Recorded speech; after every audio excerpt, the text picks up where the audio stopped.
আন্দোলনের চোটে পুরো মিশরে উত্তাল গণ আন্দোলন। ইনিল হুকমু ইল্লা লিল্লাহ, আল্লাহর জমিনে আল্লাহর আইন ছাড়া কিছু চলবে। পুরো মিশর টালমাটাল, সরকার টালমাটাল। সরকার প্রধান ছিল জামাল আব্দুল নাসের। কয়টারে জেলে ভর? কথা কন, হকের কথা বললেই জেলখানা আছে না নাই? সৈয়দ কুতুব শাহিদের জেলখানায় ভরা হলো। ওনারে জেলখানায় ভরার পরে আন্দোলন আরো 3 গুণ বেড়ে গেল। কায়রোর রাস্তায়, মিশরের রাস্তায় রাস্তায় ইসলাম প্রেমিক, কোরআন প্রেমিক যুবকদের আন্দোলন। পুরো আন্দোলনে মিশর কেঁপে উঠল। মিশর ব্যাপী আন্দোলনের গণজোয়ার। সরকারের অবস্থা খারাপ। সরকার এবার ঘোষণা দিল সৈয়দ কুতুব শাহিদ মিশরের যুবকদেরকে আন্দোলনে ঠেলে দেওয়ার কারণে তাকে মৃত্যুদণ্ড দেয়া হলো। ফাঁসি। যুগে যুগে কোরআনের পক্ষে যারা, এদের কাছে ফাঁসির রশি আছে না নাই? কিন্তু এই ফাঁসির রশিকে তারা থোড়াই কেয়ার করে, চিল্লায় বলেন ঠিক কিনা? ফাঁসি। সৈয়দ কুতুব শাহিদের ফাঁসির রায় দেয়া হলো। আদালত থেকে ফাঁসির রায় বহাল রাখা হলো। যেদিন ফাঁসি দেয়া হবে তার 1 ঘন্টা আগের ঘটনা। কারা কর্তৃপক্ষের নিয়ম অনুযায়ী, জেল কোডের নিয়ম অনুযায়ী জেলখানার যিনি ইমাম আছে না, উনি 1 ঘন্টা আগে আইসা এই কালিমা পড়ায়, যারা ফাঁসি দেয়া হবে এর পড়ায় লা ইলাহা মুহাম্মাদুর। তো সৈয়দ কুতুব শাহিদকে কালিমা পড়ানোর জন্য ইমাম সাহেব আসছে। ফাঁসির বাকি কয় ঘন্টা, এসে বলে সৈয়দ কুতুব শাহিদ আপনি পড়েন লা ইলাহা ইল্লাল্লাহ। সৈয়দ কুতুব শাহিদ বলে আমারে তুই কালিমা শিখাইস না, আমি কালিমা খুব ভালো জানি। যেই কালিমা পড়ানোর কারণে সরকার তোরে বেতন দেয়, ওই কালিমার ব্যাখ্যা করার কারণে সরকার আজকে আমারে ফাঁসি দেয়। তুই কালিমা পড়াস, তোরে টাকার বান্ডিল দেয়, আমি কালিমার ব্যাখ্যা করার কারণে ফাঁসির মঞ্চে দাঁড়াই। চিল্লায় বলেন ঠিক কিনা? তার মানে তোর কালিমা আমার কালিমা এক কালিমা না। এই 2 কালিমার মধ্যে পার্থক্য আছে না নাই? তোর ইমানি চেতনা আমার ইমানি চেতনা এক ইমানি চেতনা নয়। তোরে টাকা দেয়, আমারে ফাঁসি দেয়, তার মানে 2 চেতনা আলাদা। চিল্লায় বলো ঠিক কিনা? এজন্য আল্লাহ ডেকে বললেন গোলাম, এটা বিপ্লবী বাণী। এই কালেমার আন্দোলন যারা করে তারা আল্লাহ ছাড়া পৃথিবীর কাউরে ভয় পায় না। আর তারা চায় কালেমার পতাকা পৃথিবীর মধ্যে যেন পথ পথ করে উড়ে, ঠিক কিনা? বাংলার জমিনে কালেমার পতাকা উড়ুক, আমরা চাই কি চাই না? কোন একদিন এ দেশের আকাশে কালিমার পতাকা উড়বে, সেদিন সবাই খোদাই বিধান পে দুঃখ বেদনা ভুলবে। কোন একদিন এ দেশের আকাশে কালিমার পতাকা উড়বে, সেদিন সবাই খোদাই বিধান পে দুঃখ বেদনা ভুলবে। চিৎকার করে বলেন ঠিক কিনা?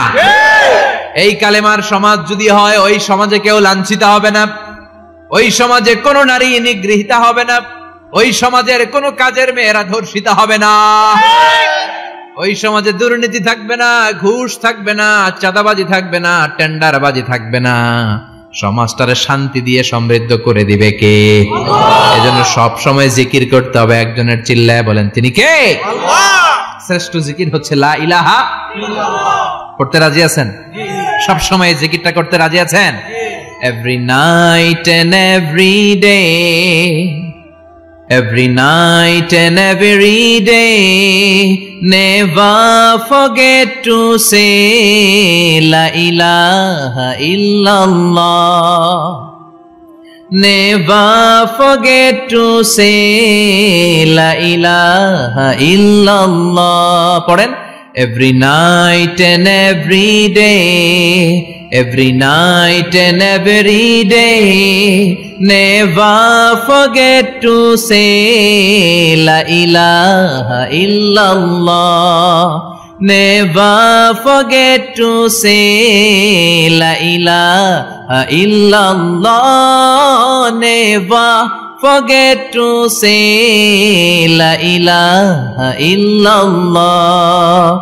When you're walking down the street, use your time and repeat and say in every heartbeat, La ilaha illallah.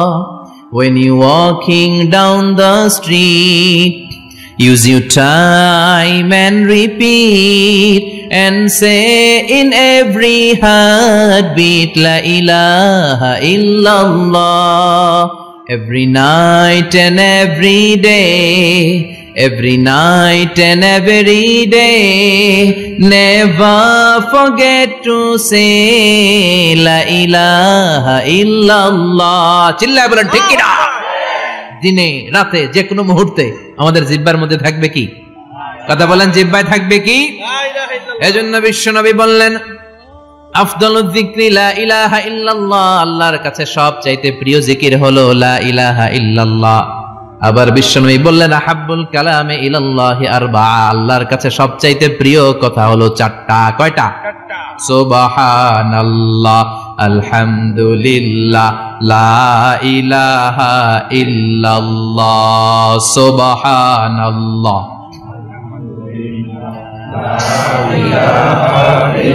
লা ইলাহা ইল্লাল্লাহ, মুহাম্মাদুর রাসূলুল্লাহ। সুবহানাল্লাহ পড়েন। চারটা কথা আল্লাহর কাছে সবচেয়ে প্রিয়। একটা হচ্ছে সুবহানাল্লাহ, আরেকটা হচ্ছে আলহামদুলিল্লাহ, আরেকটা হচ্ছে লা ইলাহা ইল্লাল্লাহ, আরেকটা হচ্ছে আল্লাহু আকবার। এই যে শুরুতে তিনটা তাকবীর দিছি, এই তাকবীরটা আল্লাহর প্রিয় কথা যে চারটায়, চারটার মধ্যে একটা আছে না নাই? আওয়াজ করে পড়েন আল্লাহু আকবার। সবচেয়ে প্রিয় আল্লাহর কাছে এই চারটা কথা। লা ইয়াদুররুকা বিআইয়িহিন্না বাদাতা, বিষ্ণু বললেন এই চারটার যেটা দিয়ে শুরু করতে মন চায় করো, কোনো সমস্যা নেই। সুবহানাল্লাহ পড়েন। এজন্য ফরজ নামাজের পরে এই তাসবিহগুলো পড়বেন। আব্দুল্লাহ ইবনে আমর ইবনে আস তিনি বর্ণনা করেন, আমি বিশ্বনবীকে আঙ্গুলের গিরা দিয়ে এই তাসবিহগুলো পড়তে দেখেছি। রাআইতুন নাবিয়্যা সাল্লাল্লাহু আলাইহি ওয়াসাল্লাম ইয়াকিদু তাসবিহা বিয়ামিনি, আমি বিশ্বনবীর ডান হাতের আঙ্গুলের গিরায় এই তাসবিহগুলোকে পড়তে দেখেছি। পড়তে রাজি আছেন? ডান হাত তোলেন, এই আঙ্গুলের করের মধ্যে এইভাবে রাখেন, এইভাবে রেখে নামাজের পরেই সুবহানাল্লাহ আলহামদুলিল্লাহ পড়তে রাজি আছেন? সুবহানাল্লাহ 33 বার, আলহামদুলিল্লাহ 33 বার, আল্লাহু আকবার 33 বার। পড়তে রাজি আছেন সবাই? আল্লাহ তুমি কবুল করো। ফরজ সালাতের পরে আমরা মুনাজাত দেওয়ার জন্য পাগল হয়ে যাই। আসসালামু আলাইকুম ওয়া রাহমাতুল্লাহ, আসসালামু আলাইকুম ওয়া রাহমাতুল্লাহ, আমিন ইয়া আরহামার রাহিমিন। আসনা নাই? কিন্তু বিশ্বনবী সালাম ফেরানোর পরে সর্বপ্রথম যে আওয়াজটা করতেন সেটা হচ্ছে আল্লাহু আকবার। এরপর 3 বার পড়তেন আস্তাগফিরুল্লাহ, আস্তাগফিরুল্লাহ, আস্তাগফিরুল্লাহ। এরপর আয়াতুল কুরসি একবার। কয়বার? মান ক্বারা আয়াতুল কুরসি দুবুরা কুল্লি সালাতিন মাকতুবা লাম ইয়ামনাহু মিন দুখুলিল জান্নাতি ইল্লাল মাউত। প্রত্যেক ফরজ সালাতের পরে যে একবার আয়াতুল কুরসি পড়ে তার জান্নাতে ঢোকার ক্ষেত্রে আর কোনো বাধা থাকে না, একটা জিনিস ছাড়া, সেটা হচ্ছে মরণ। লোকটা মরে না তাই জান্নাতে যায় না, মরলেই জান্নাতি। সুবহানাল্লাহ, আল্লাহু আকবার। এরপরে 33 বার সুবহানাল্লাহ, 33 বার আলহামদুলিল্লাহ, 33 বার আল্লাহু আকবার। সবশেষে মিলাবেন লা ইলাহা ইল্লাল্লাহ ওয়াহদাহু লা শারীকা লা, লাহুল মুলকু ওয়া লাহুল হামদু ওয়া হুয়া আলা কুল্লি শাইইন কাদির। এরপরে পড়তেন আল্লাহুম্মা আনতাস সালাম ওয়া মিনকাস সালাম তাবারাকতা ইয়া যাল জালালি ওয়াল ইকরাম। এরপরে পড়তেন আল্লাহুম্মা লা মানিআ লিমা আ'তাইতা ওয়া লা মু'তিয়া লিমা মানা'তা ওয়া লা ইয়ানফা'ু যাল জাদ্দি মিনকাল জাদ। এরপরে পড়তেন আল্লাহুম্মা ইন্না নাসআলুকাল হুদা ওয়াত তুকা ওয়াল আফাফা ওয়াল গিনা। এরপরে পড়তেন আল্লাহুম্মা আ'ইন্না আলা যিকরিকা ওয়া শুকরিকা ওয়া হুসনি ইবাদাতিক। সুবহানাল্লাহ পড়েন। কত তাসবিহ, কত দোয়া। আবার ফজরের সময় পড়তেন আল্লাহুম্মা বিকা আসবাহনা ওয়া বিকা আমসাইনা ওয়া বিকা নাহইয়া ওয়া বিকা নামুতু ওয়া ইলাইকান নুশুর। সুবহানাল্লাহ পড়েন। এগুলো পড়ে না? আল্লাহুম্মা আমিন ইয়া আরহামার রাহিমিন। কত বড় ডাকাত। ফরজ সালাতের পরে তাসবিহগুলো পড়বেন। কথা বলেন, পড়তে রাজি আছেন সবাই?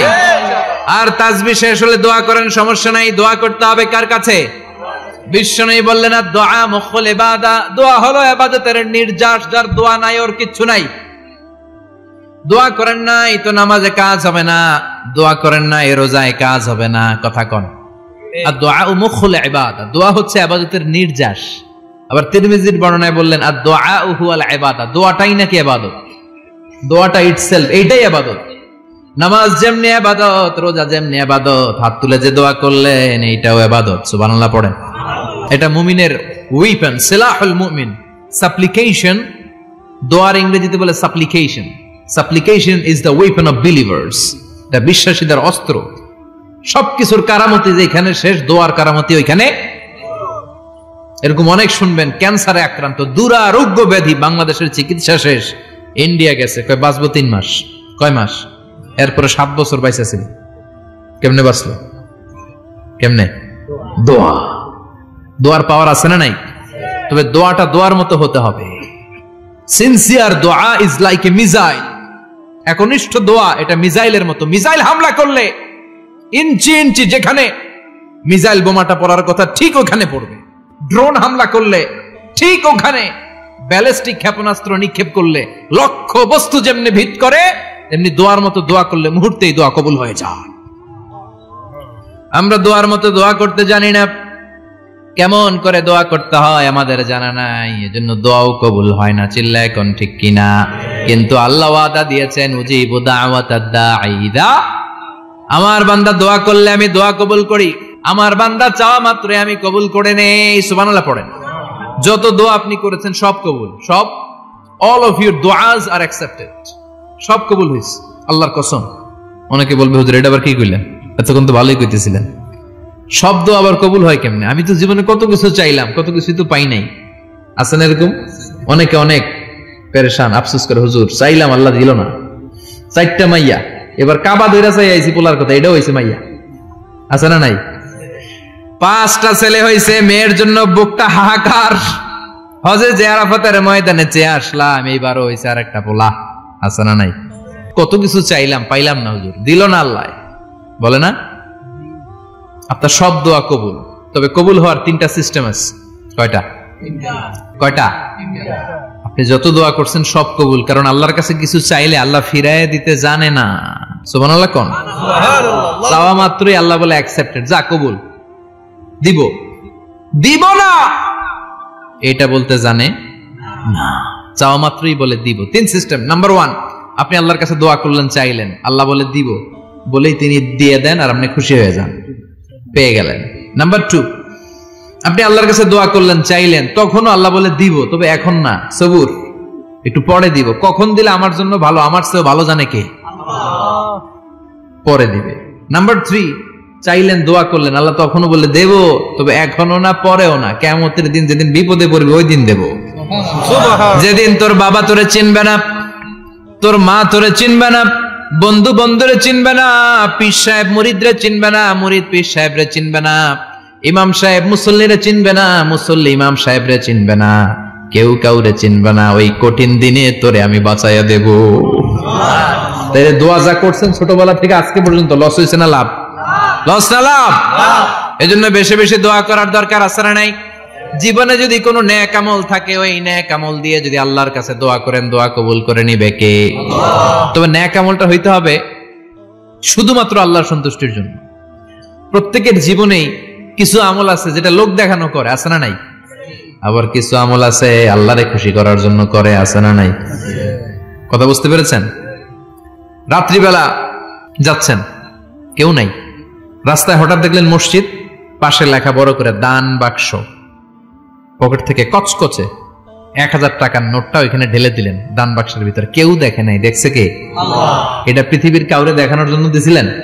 এই দানটা আল্লাহর কাছে প্রিয়। গোপন দান আল্লাহর রাগকে কমিয়ে দেয়। সুবহানাল্লাহ বলেন। আল্লাকা সিররুন ইনদাল্লাহ বাইনাকা আনতা ওয়া বাইনাল্লাহ, আল্লাকা সাদাকাতুন তাখফা লা ইয়ালামুহা ইল্লাল্লাহ, আল্লাকা সিররুন ইনদাল্লাহ বাইনাকা আনতা ওয়া বাইনাল্লাহ, আল্লাকা সাদাকাতুন তাখফা লা ইয়ালামুহা ইল্লাল্লাহ। সুবহানাল্লাহ বলেন। সুবহানাল্লাহ। আল্লাকা সিররুন ইনদাল্লাহ, তোমার আর তোমার রবের মাঝে এমন কোন গোপন জিনিস আছে নাকি যেটা আল্লাহ ছাড়া কেউ জানে না? তোমার কোনদিন কোন গোপন দান আছে নাকি যেটা আল্লাহ ছাড়া কেউ দেখেনি? ওই দানটা আল্লাহর কাছে প্রিয়। চিল্লায় বলেন ঠিক কি না? এরকম কোন গোপন আমল দিয়ে যদি আপনি আল্লাহর কাছে ওসিলা করে দোয়া করেন, আল্লাহ ওই কঠিন বিপদের দিনে এই আমলটা করছিলাম শুধু তোমারে দেখানোর জন্য, এর ওসিলায় বাঁচাও, বাঁচাবে কে? আল্লাহ। বুখারীতে একটা হাদিস আছে, সালাসাতুন ফিল গার, বনি ইসরাইলের 3 লোক সফরে বেরিয়েছে, মরুভূমির সফর, মাঝখানে তুফান, কই যাবে কই বাঁচবে, দৌড়াদৌড়ি শুরু, দৌড়াতে দৌড়াতে এক পাহাড়ের গুহার ভেতরে আশ্রয় নিয়েছে। গুহা চিনেন তো? পাহাড়ের গুহা। আশ্রয় নেয়ার সাথে সাথেই বৃষ্টির পানির ঝাপটায় পাহাড়ের উপর থেকে বিশাল এক পাথর খণ্ড এসে পাহাড়ের গুহার মুখটা বন্ধ করে দিয়েছে। বন্ধ, অন্ধকার। এরা পড়ছে বিপদে, হায় হায় বাঁচার জন্য ঢুকলাম, এখন দিই মরণ। ঢুকছিল কি জন্য? এখন মরণ। বিশাল পাথরের খণ্ড এসে গুহার রাস্তাটা বন্ধ করে দিয়েছে। 3 জন গায়ে যত শক্তি ছিল ধাক্কায়ও পাথর সরাইতে পারে না। হায় হায়, অক্সিজেন ভিতরে যা আছে আধা ঘন্টা শেষ হয়ে যাবে, কি করে বাঁচবো? বাঁচার উপায় নাই। চিল্লাফাল্লা শুরু হয়ে গেল, কান্নাকাটি শুরু। একজন বলে, তোমাদের জীবনে কার কি নেক আমল আছে, যেই নেক আমলটা আল্লাহর ভয়ে করছিল, ওইটার ওসিলা দিয়ে দোয়া করে দেখো কিছু হয় কিনা।